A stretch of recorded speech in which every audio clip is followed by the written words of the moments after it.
Dans cette vidéo, nous allons voir un cas concret de tracé de vecteur vitesse, puis nous conclurons sur cette partie description d'un mouvement. Appliquons la relation permettant de tracer un vecteur vitesse au mouvement d'une balle dont on possède la chronophotographie. Je vous demande de tracer le vecteur vitesse au point M4, M11 et M14 de la trajectoire de cette balle. Nous allons faire ensemble le vecteur vitesse V4 en M4 et vous pourrez vérifier que vous savez faire en traçant V11 et V14. Alors si l'on veut la vitesse en M4, nous allons avoir besoin de la distance en mètres entre les points M3 et M5. Attention, pour cela, il faudra utiliser l'échelle qui nous est fournie. Pour calculer la vitesse, on devra diviser cette distance par le temps qu'il a fallu pour aller de M3 à M5. L'énoncé nous donne cette indication. Il y a 80 millisecondes d'intervalle entre chaque photo. Donc 80 millisecondes pour aller de M3 à M4 et encore 80 millisecondes pour aller de M4 à M5. Et enfin, une fois qu'on aura la valeur de la vitesse, il faudra qu'on ait la direction et le sens de ce vecteur. Pour cela, on cède du vecteur M3, M5, car notre vecteur V4 sera parallèle et de même sens. Sauf qu'il partira du point M4. N'oublions pas une échelle pour les vitesses, car la longueur, c'est-à-dire la norme du vecteur, doit être proportionnelle à la valeur numérique de V4. Nous allons maintenant passer à la réalisation détaillée de la construction de ce vecteur V4. Première étape, ici, récupérer l'échelle qui va nous permettre de passer d'une échelle sur la feuille à une échelle en réalité, car les mouvements que l'on étudie sont rarement à l'échelle, souvent on les réduit. Vous allez donc prendre votre règle et mesurer la distance qu'il y a entre l'extrémité de ce repère et l'autre extrémité. Sur la feuille, j'ai mesuré 5 cm pour cette distance qui, comme l'énoncé me l'indique, mesure en réalité 1 mètre.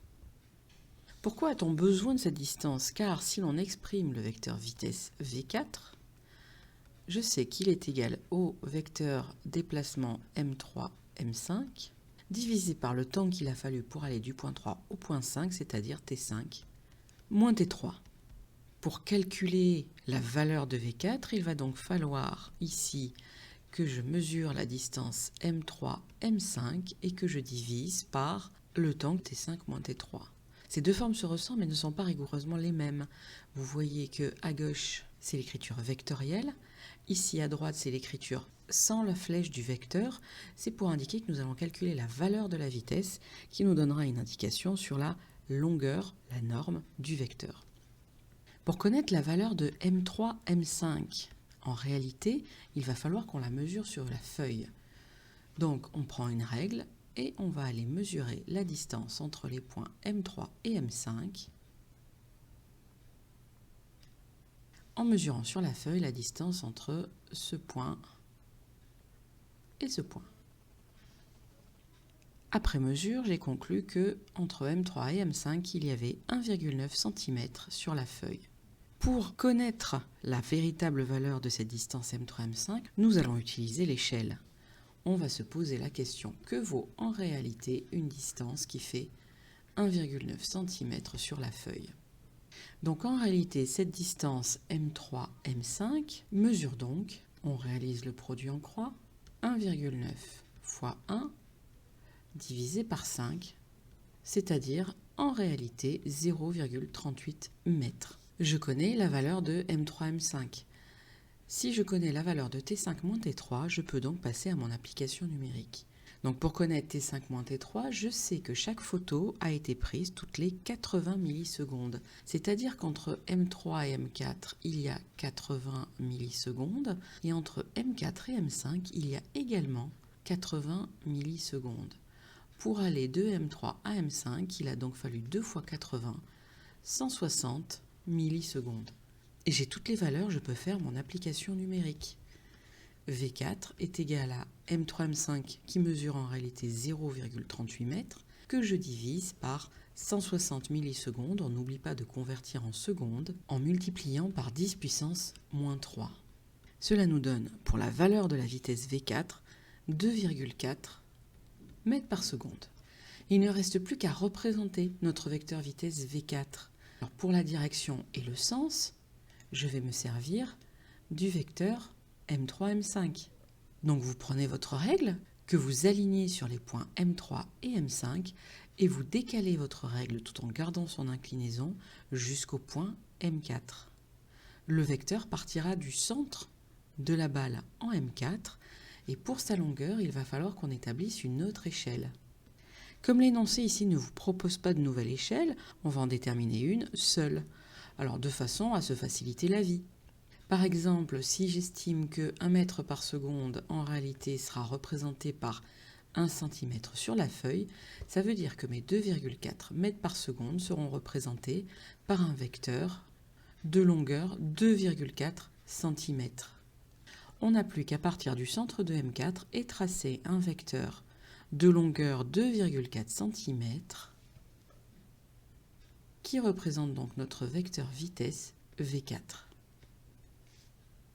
C'est à vous, en suivant ce modèle, aller tracer le vecteur vitesse au point M11 et au point M14. Mettez cette vidéo en pause et revenez vérifier vos résultats. Vérifions votre travail sur le vecteur vitesse V11. Vous aurez établi que V11 était égal à M10, M12 sur T12 moins T10.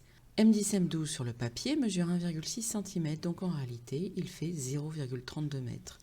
On établit donc que V11 est égal à 0,32 divisé par 160 fois 10 puissance moins 3, 2 mètres par seconde.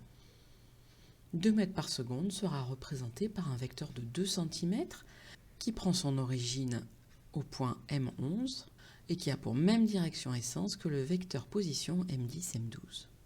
Quant au vecteur V14, en suivant la même méthode, on aura déterminé qu'on doit faire un vecteur de 1,3 cm de longueur.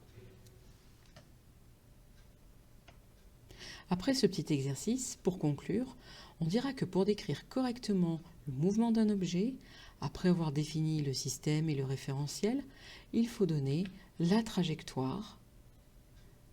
On rappelle, soit rectiligne, soit curviligne, soit circulaire, mais également qualifier sa vitesse. Là aussi, en classe de seconde, on utilise 3 adjectifs. Lorsque la vitesse d'un système augmente au cours du temps, on parle de mouvement accéléré. Comment le reconnaître? Eh bien, comme sur cet exemple, le vecteur vitesse s'allonge au cours du temps. Il est beaucoup plus long en V7 qu'il ne l'était en V1. On peut aussi identifier un mouvement accéléré grâce au fait que les points représentant les positions du système s'écartent de plus en plus avec le temps. Ainsi, la distance entre le point 6 et le point 7 est bien plus grande que la distance entre le point 0 et le point 1. Lorsque la vitesse diminue, on parle d'un mouvement ralenti. Les points indiquant la position du système se rapprochent de plus en plus et le vecteur vitesse devient de plus en plus petit, comme sur ce mouvement curviligne ralenti. Enfin, lorsque la vitesse est constante, c'est-à-dire que la longueur du vecteur vitesse reste la même au cours du temps, on parle d'un mouvement uniforme, comme sur cet exemple d'un mouvement rectiligne uniforme. On peut aussi remarquer que les points indiquant la position du système sont tous à égale distance les uns des autres.